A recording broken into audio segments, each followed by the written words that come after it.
समांडा जय जग सुखदानी, मुझ पर दया करो महारानी, मुझ पर दया करो महारानी। या देवी सर्वभूतेषु कुमाकुसुमांडा रूपेण संस्थिता, नमस्तस्ते नमस्तस्ते नमस्तस्ते नमो नमः।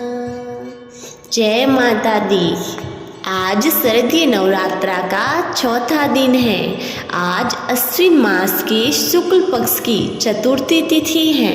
आज माता दुर्गा के चौथे स्वरूप कुष्मांडा माता का है। आज का दिन माता कुष्मांडा माता को समर्पित है। अपनी मंद हल्की हंसी द्वारा ब्रह्मांड को उत्पन्न करने के कारण इनका नाम कुष्मांडा पड़ा है। आज के दिन माता कुष्मांडा के स्वरूप की कथा को जानने से तथा दुर्गा सप्तशती के अध्यायों को पढ़ने या श्रवण करने से भक्तों की सारी मनोकामनाएं पूरी होती हैं।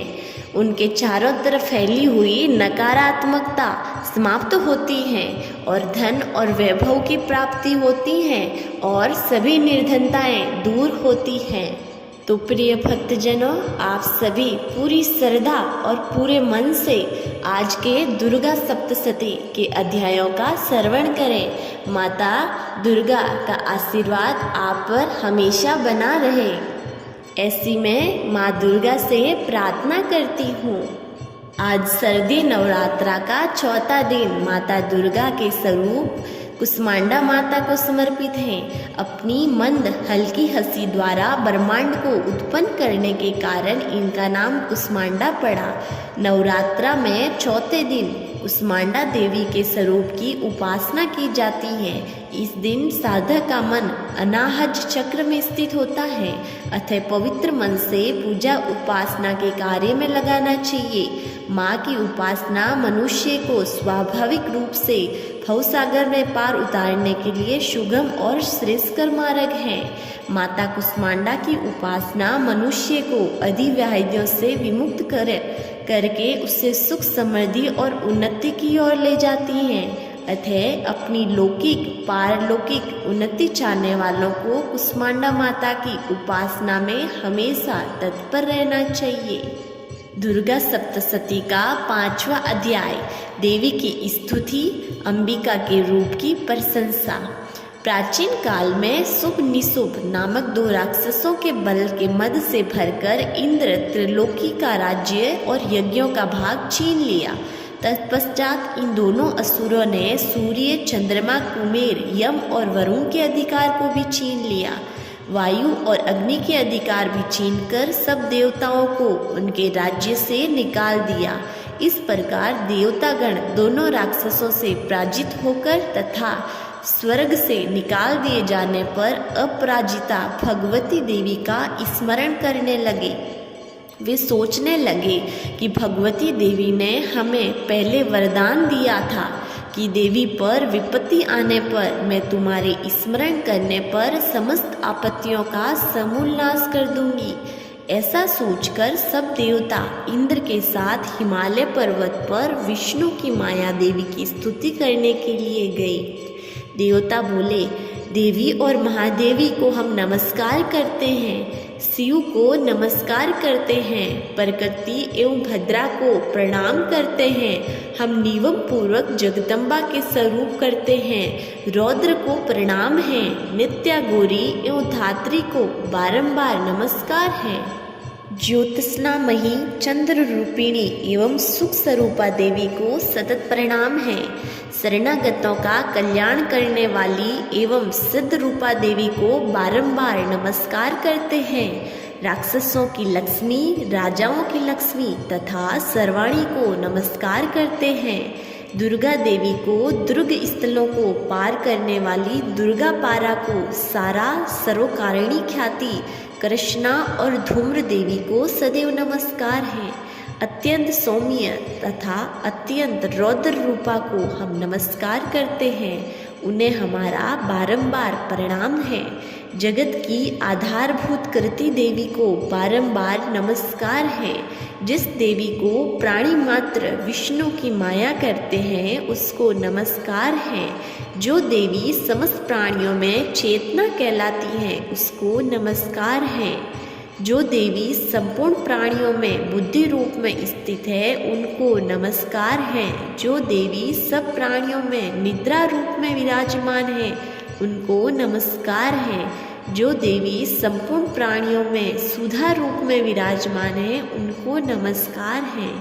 जो देवी सब प्राणियों में छाया रूप में स्थित है उसको नमस्कार है। जो देवी सब प्राणियों में जाति रूप में स्थित है उसको नमस्कार है। जो देवी सब प्राणियों में लज्जा रूप में स्थित है उसको नमस्कार है। जो देवी सब प्राणियों में श्रद्धा रूप में स्थित है उनको नमस्कार है। जो देवी सब प्राणियों में कांति रूप में स्थित है उनको नमस्कार है।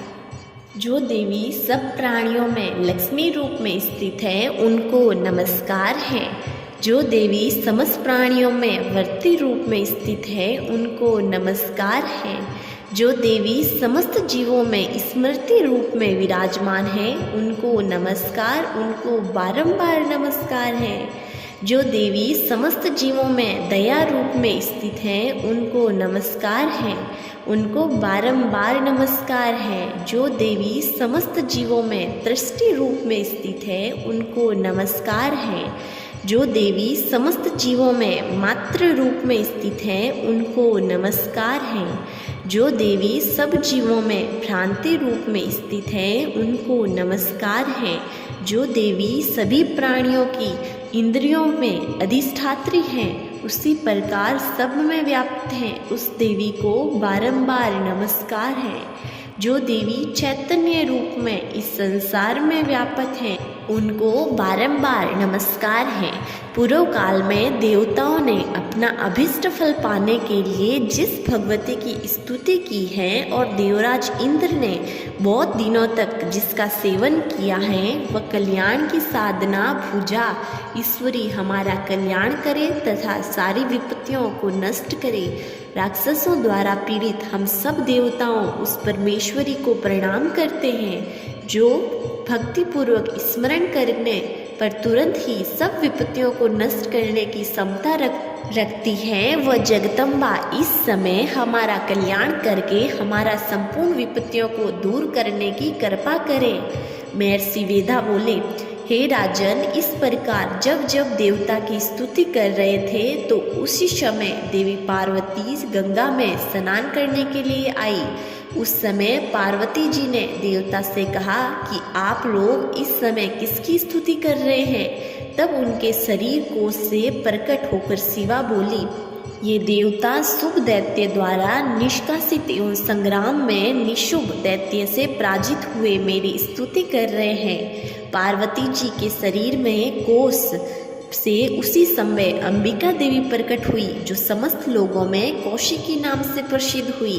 जिस समय पार्वती जी के शरीर कोश से अंबिका प्रकट हुई उस समय से पार्वती जी का शरीर काले रंग का हो गया और तब से उनका नाम कालिका देवी पड़ गया है और वे हिमालय पर निवास करने चली गई। शुभ और निशुभ के दूत चंडमुंड वहाँ आए और उन्होंने परम मनोहर रूप वाली अंबिका देवी को देखा। चंडमुंड शुभ निशुभ के पास जाकर बोले, हे महाराज, एक सुंदर स्त्री हिमालय में प्रकाशित कर रही है। हे असुरेश्वर, हमने उस जैसी परम सुंदर स्त्री को अब तक कहीं नहीं देखा, इसलिए यह पता करना चाहिए कि वह कौन है और किसकी है। वह सब स्त्रियों में रतन है। वह अपनी कांति से दसों दिशाओं को प्रकाशित कर रही है। आप चलकर उसे देख लें। हे स्वामी, तीनों लोकों में हाथी, घोड़े और मणि इत्यादि जितने रतन हैं वह सब इस समय आपके घर में शोभायमान हैं। हाथियों में हाथी एरावत हाथी और घोड़ों में ऊंचे सर्वा घोड़ा और परिजात नामक वृक्ष आप इंद्र से प्राप्त कर चुके हैं। हंस सहित रतन जड़ित ब्रह्मा जी का अद्भुत विमान भी आपके पास है। माँ पद्म नामक निधि आपने कुबेर से ली है। समुद्र ने आपको किंजलिकिनी नाम की माला प्रदान की है, जिसके कमल कभी मुरझाते नहीं हैं। सोने की वर्षा करने वाला वरुण का सत्र भी आपके पास है। रथों में श्रेष्ठ प्रजापति का रथ भी आपके पास है। हे असुरराज, मृत्यु से उत्क्रांतिदा नामक शक्ति भी आपने छीन ली है तथा वरुण का पास भी आपके भाई निशुभ के पास ही है। निशुभ ने समुद्र में उत्पन्न होने वाले सब प्रकार के रत्न भी अपने अधिकार में कर लिए हैं और ऐसे भी 2 वस्त्र भी अग्नि देवता ने आपको दिए हैं, जिन्हें अग्नि नहीं जला सकती। हे दैत्यराज, इस प्रकार सभी रत्न रूपी वस्तुएं आप संग्रह कर चुके हैं। अब आप कल्याणमयी स्त्रियों में रत्न रूपी इस स्त्री को ग्रहण करें। ऋषि बोले। चंडमुंड के वचन सुनकर शुभ ने सुग्रीव नामक राक्षस को अपना दूत बनाकर देवी के पास भेजा। सुग्रीव से शुभ ने कहा कि तुम मेरी और इस प्रकार कहना और ऐसा उपाय करना जिससे वह प्रसन्न होकर यहाँ शीघ्र आने को तैयार हो जाए। सुग्रीव शीघ्र पर्वत के उस स्थान पर पहुंचा जहाँ पर देवी बैठी हुई थी। वह स्थान अत्यंत सुंदर था।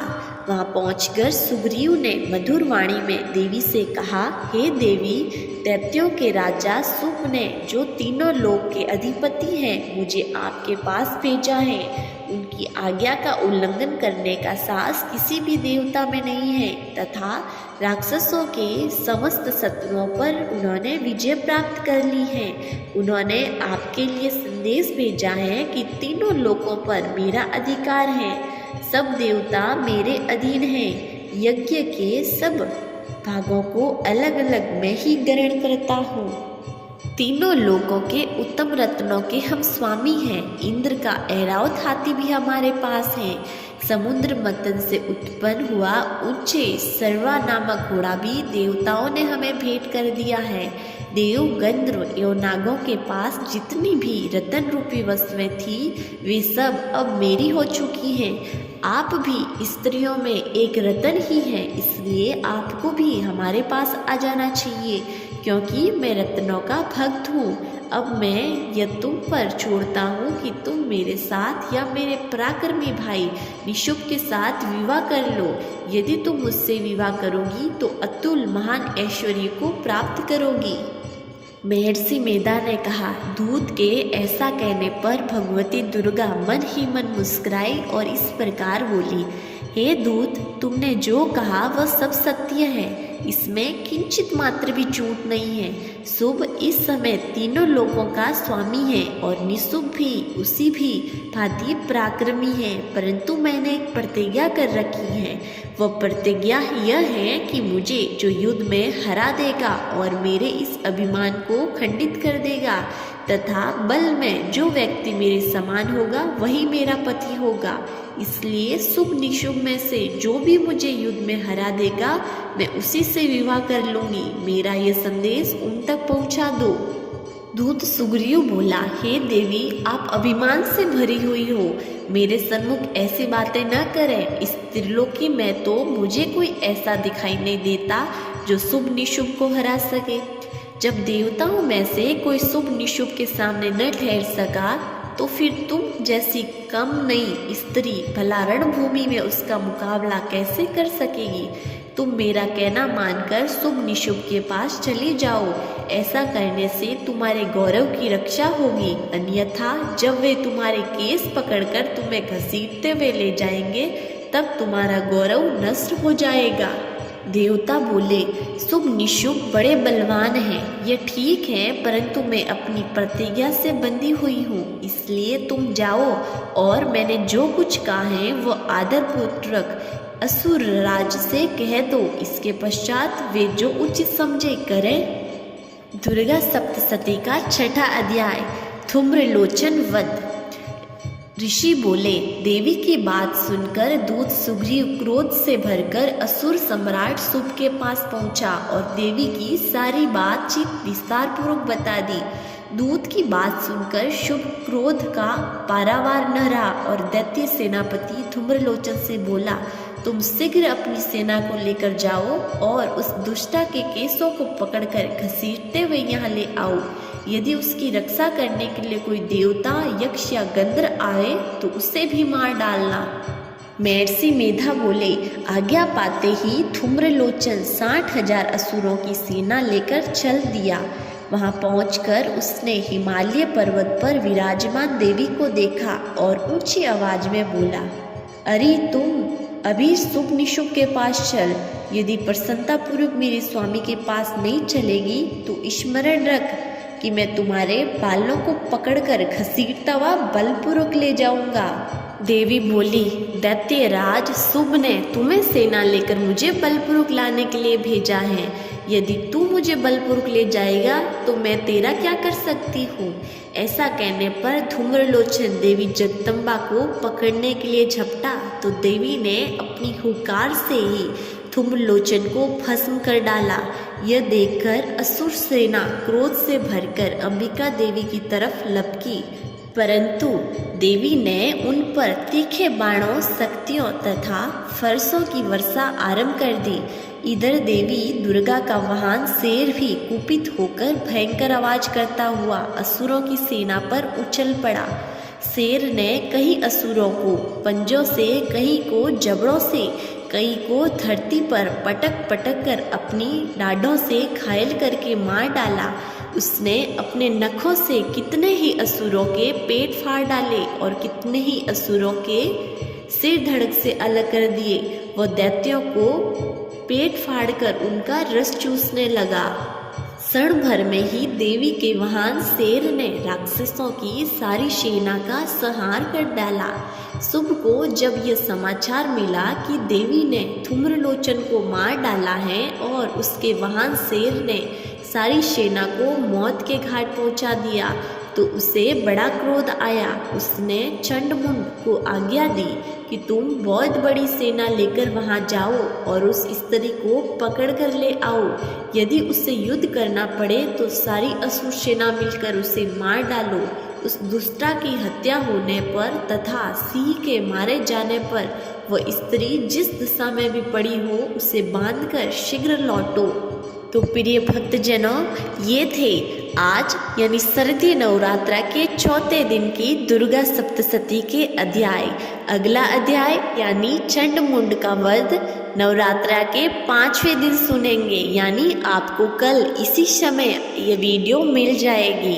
अगर आपको आज की वीडियो अच्छी लगी है और आपको कथा समझ भी आ रही है तो इस चैनल को लाइक कीजिए और चैनल को सब्सक्राइब करना मत भूलिएगा। मिलते हैं अगली वीडियो में, तब तक के लिए जय माँ दुर्गा, जय माँ भवानी।